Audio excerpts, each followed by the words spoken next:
Hello! Today I'm talking about how I made $3,000 on Facebook Marketplace. This video is brought to you by our Dining on a Dime cookbook. We have quick and easy recipes your family will love to help you get in and out of the kitchen fast. Please visit us at livingonadime.com. So as you guys know, we are moving. Yay! We are so excited. And I thought I would share my flowers for one last look for posterity. It's going to be a whole new garden at the new house. But I want to share today how I made almost $3,000 on Facebook Marketplace just selling my stuff for moving. And give you the tips and tricks that helped me get rid of a whole bunch of stuff. So first of all, what I did was I sold everything that I could. Now, it literally took me like 2 minutes to take a picture, put it up, get it listed on my phone. So I would batch, put up 10, 15 things at a time. I sold things like this recliner that I paid $120 for and I sold for $100. So $20 for a recliner that I used for a little over a year is a great deal. I sold stuff like these vintage patterns that Mom had. She wanted to sell them for a while. Got rid of those. Got $35 for those, so it wasn't too bad on that. I've sold canning jars. I've sold bicycles. I sold chairs, end tables, you name it, I sold it. But I was like, I'm getting rid of it. And for me, it was easier to sell it on Facebook Marketplace and have someone come into my house and pick it up and take it away for me instead of me having to haul it to the thrift store.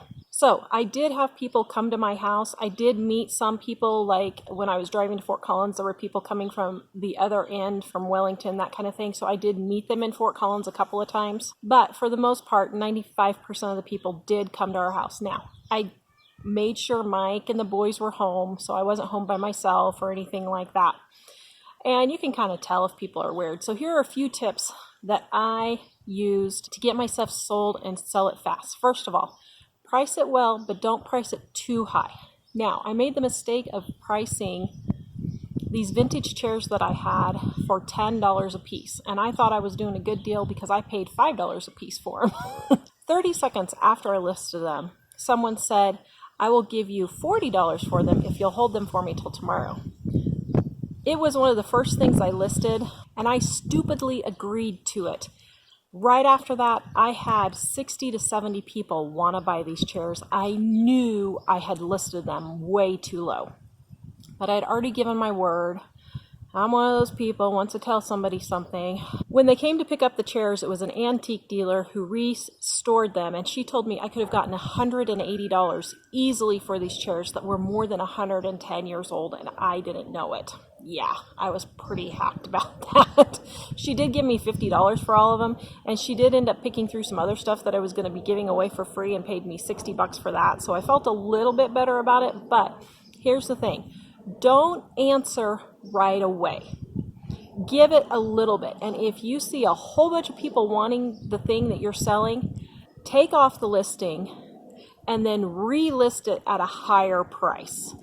I had another bench that I had priced too low also. So what I did was I priced it for $50. I had that happen with one other set. I had this bistro set that I absolutely love, but just didn't have room for. I listed it for $50, had like 50 people want it. I took it off, got a can of black paint that I had in the garage that I was going to get rid of anyway. Took me 5 minutes to spray down the whole thing with a fresh coat of paint. Relisted it for $125, and I got $125 for it. So if you notice a whole bunch of people wanting something, it's okay for you to take off your listing and relist it at a higher price. Next, if things aren't selling, don't hesitate to lower your price. You're moving, you want to get rid of this stuff, or you need the money, just get rid of it. But you still want to be able to get, a good price out of it. So it's better to price it a little bit higher and come down. Next, if you're not comfortable with people coming to your house, just meet them at a public place. Walmart, a grocery store, anything like that, any public place is fine. You can meet them there.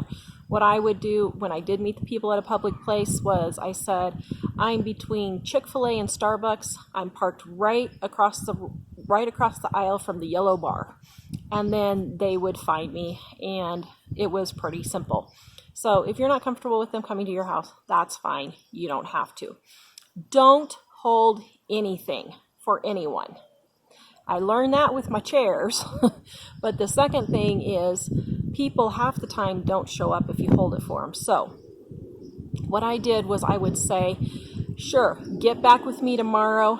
And if I still have it, then you're more than welcome to come get it. But if I sell it before then, I'm sorry, it has to be first come, first serve because I'm moving.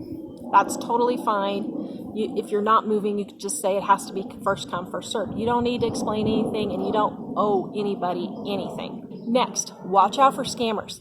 I did have somebody from a foreign country try to scam me. And what they do is they ask for your phone number, and then they're going to send you a code to make sure you aren't a scammer. And what they do is they send you a code, and then they want you to click on the Google link and give them that code, and it gives them access to your Google accounts. Don't do that. If anybody says they want a code or anything like that, don't give them anything. If they can't just come to your house or wherever you're going to meet and pick it up, you need to report them as spam and block them. Next, when you're selling everything, make sure you wipe it down and have it clean. Now, I'm not saying you have to completely upholstery clean your furniture or anything, but get at least the top dust off. If something's painted and you still have the paint, touch it up. You'll get $25 to $50 more for 5 minutes worth of paint touch up. I got $75 more on my patio set, so it was definitely worth it. Next, if you know you have something priced well, but it's just not selling, like I had an Instant Pot for $40. I had a ton of people interested in it, but everyone kept wanting me to come down to $25 or $35 or $30. And I was like, no, I have so many people interested. So what I did was I said, you know what? I have it $40. I just listed it.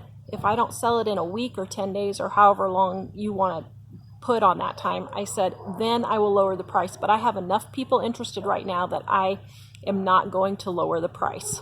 So if people ask you to lower the price and you feel that it's okay and you don't want to lower the price, just tell them, hey, I'm not going to lower the price. I just listed it. I have a whole bunch of people interested behind you. If you want it, let me know. I'll let you come look at it. If not, I'm moving on to the next person. Don't be afraid to sell things in sets. So I had a whole bunch of canning jars. I was debating if I should get rid of them or not. I went ahead and got rid of them, but I sold them as a big set, and that way I was able to get more money for them. I still only got $50 for 75 canning jars, but some of them were totally brand new with lids, so I didn't think that was too bad of a deal. But that way I wasn't having to put a whole bunch of listings on there, and I could just get them all gone at once. And then our van. I was able to sell our van.